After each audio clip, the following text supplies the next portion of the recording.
magkakarga kayo, itatapat nyo lang ang inyong bukasan ng gas kung saan yung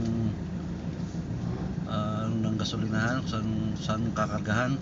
Takip ng gasolina may nasa kaliwa, nasa side ng kaliwa.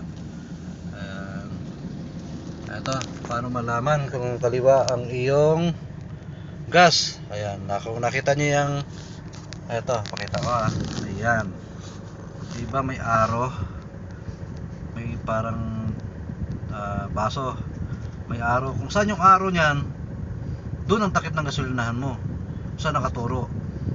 Yung iba naman sa kaliwa, dito sa kaliwa yung gas mo, pag kanan nasa kanan. Yung sa atin nasa kanan yung arrow nya, kaya dito tayo pumisto sa kaliwa.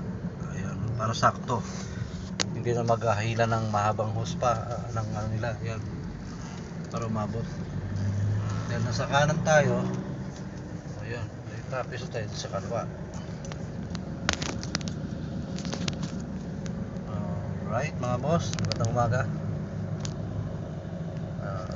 Shoutout sa aking monitor. Shoutout monitor. Ayun, magandang umaga daw.